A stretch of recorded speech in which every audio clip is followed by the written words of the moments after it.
વાત કરીશું મહત્વના સમાચાર વિશે જે સુરતથી પ્રાપ્ત થઈ રહ્યા છે। સુરત શહેરમાં રોગચાળાથી 3 લોકોના મોત થયા છે, એટલે કે સુરત શહેરમાં રોગચાળો વકર્યો હોય તેવું જોવા મળી રહ્યું છે। નવી સિવિલના નવા વોર્ડમાં ડેન્ગ્યુ, મેલેરિયા, ઝાડા ઉલટીના દર્દીઓ માટે અનેક સુવિધા ઊભી કરવામાં આવી છે, પરંતુ શહેરમાં રોગચાળાથી 3 લોકોના મોત થયા। ઝૂંપડપટ્ટી, ગીચ વસ્તી ઉપરાંત અપૂરતી આરોગ્ય સુવિધાઓથી સ્થિતિ જાણે કે વણસી હોય તેવું જોવા મળી રહ્યું છે। પાંડેસરામાં 9 માસની બાળકી, ઉધનામાં 2 વર્ષના બાળક અને લીંબાયતમાં 70 વર્ષીય વૃદ્ધનું ઝાડા ઉલટી અને તાવ સાથે મોત થયું છે। માત્ર સિવિલ અને સ્મીમેર હોસ્પિટલમાં જ 15 દિવસમાં ડેન્ગ્યુના 242 કેસ, તાવના 210 કેસ, મેલેરિયાના 115 અને ઝાડા ઉલટીના 88 કેસ નોંધાયા છે। શેરી ગલીમાં નાકે ધમધમતા દવાખાના, ખાનગી ક્લિનિક અને હોસ્પિટલમાં પણ જાણે કે દર્દીઓની ભીડ વધી હોય તેવા દ્રશ્યો જોવા મળી રહ્યા છે। રોગચાળો વકર્યો છે સુરત શહેરમાં, જેના કારણે 3 લોકોના મોત થયા હોવાના સમાચાર સામે આવી રહ્યા છે। ઝાડા ઉલટી હોય, ટાઇફોઇડ હોય, મેલેરિયા હોય તેના કેસીસ સતત વધી રહ્યા છે। દવાખાનાઓમાં દર્દીઓની ભીડ જોવા મળી રહી છે અને સુરત શહેરમાં રોગચાળો વકર્યો છે।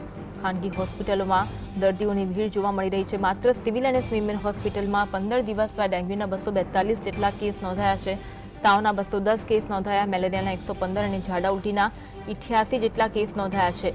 પાંડેસરામાં 9 માસની બાળકીનું, જ્યારે કે ઉધનામાં 2 વર્ષના બાળક અને લીંબાયતમાં 70 વર્ષીય વૃદ્ધનું ઝાડા ઉલટી અને તાવના કારણે મોત થયું છે। નવી સિવિલમાં નવા વોર્ડમાં ડેન્ગ્યુ, મેલેરિયા અને ઝાડા ઉલટીના દર્દીઓ માટે અનેક સુવિધા ઊભી કરવામાં આવી છે, છતાં પણ આ 3 લોકોના મોત થયા હોવાના સમાચાર સામે આવી રહ્યા છે। સુરત શહેરમાં રોગચાળો વકર્યો હોવાના દ્રશ્યો જોવા મળી રહ્યા છે અને ખાનગી હોસ્પિટલમાં દર્દીઓનો ધસારો વધી રહ્યો છે।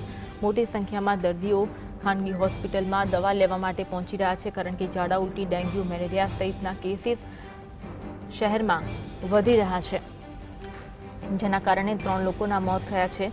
નવી સિવિલમાં નવા વોર્ડમાં જ ડેન્ગ્યુ, મેલેરિયા, ઝાડા ઉલટીના દર્દીઓ માટે અનેક સુવિધા ઊભી કરવામાં આવી છે, પરંતુ છતાં મોતનો આંકડો છે તે વધી રહ્યો છે। ઝૂંપડપટ્ટી, ગીચ વસ્તી ઉપરાંત અપૂરતી આરોગ્ય સુવિધાઓથી સ્થિતિ વણસી રહી હોવાનું પણ લોકો કહી રહ્યા છે। આરોગ્ય તંત્રને સજ્જ કરવામાં આવે તેવી માંગ કરવામાં આવી રહી છે। પાંડેસરામાં 9 માસની બાળકીનું મોત થયું છે, જ્યારે કે ઉધનામાં 2 વર્ષના બાળકનું મોત થયું, લીંબાયતમાં 70 વર્ષીય વૃદ્ધનું ઝાડા ઉલટી અને તાવના કારણે મોત થયા હોવાના સમાચાર સામે આવી રહ્યા છે। માત્ર સિવિલ હોસ્પિટલ અને સ્મીમેર હોસ્પિટલમાં છેલ્લા 15 દિવસમાં ઘણા બધા કેસ નોંધાઈ ચૂક્યા છે, જેમાં ડેન્ગ્યુના 242, તાવના 210, મેલેરિયાના 115, ઝાડા ઉલટીના 88 કેસ નોંધાયા છે। શેરી ગલીના નાકે ધમધમતા દવાખાના છે, જે ખાનગી ક્લિનિક છે અને હોસ્પિટલ છે, તેમાં પણ દર્દીઓની ભીડ વધી રહી છે। મોટી સંખ્યામાં દર્દીઓ દવા લેવા માટે પહોંચી રહ્યા છે। સુરત શહેરમાં રોગચાળો વકરી રહ્યો છે।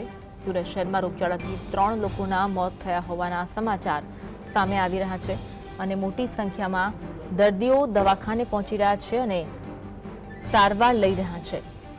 દર્દીઓનો ધસારો પણ ખાનગી હોસ્પિટલમાં, ક્લિનિકમાં વધુ જોવા મળી રહ્યું છે। મોટી સંખ્યામાં દર્દીઓ દવા લેવા માટે પહોંચી રહ્યા છે। દરેક વયના લોકોમાં રોગચાળો વકર્યો હોવાના દ્રશ્યો જોવા મળી રહ્યા છે।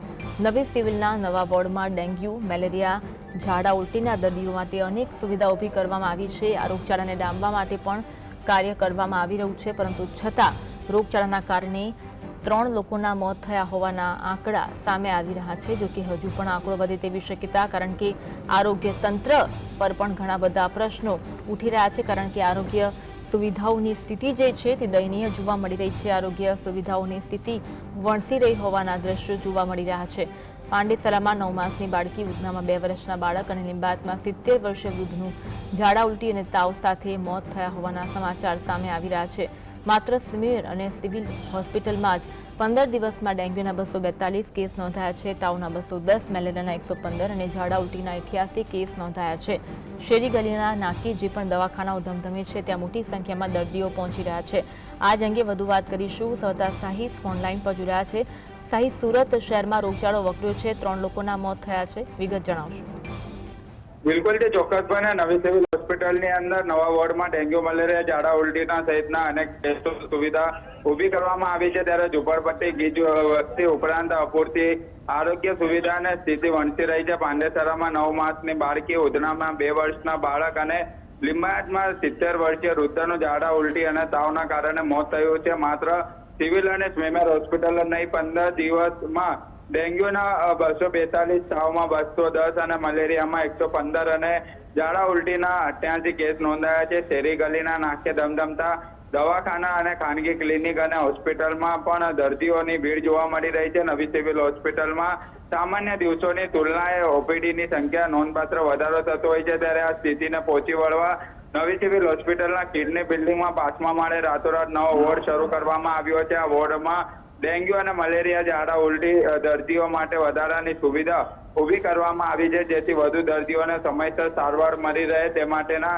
પ્રયાસો જે છે તે કરવામાં આવી રહ્યા છે। એટલે નવી સિવિલ હોસ્પિટલ હોય કે સ્મીમેર હોસ્પિટલોની અંદર અત્યારે જે રીતના રોગચાળો જે રીતના વકરી રહ્યો છે, ત્યારે હાલ તો સિવિલ હોસ્પિટલ દ્વારા પણ વોર્ડ તૈયાર કરવામાં આવ્યો છે, સાથે સાથે જે કેસોમાં વધારો પણ જોવા મળી રહ્યો છે। જી આભાર સાહિસ, માહિતી આપવા માટે।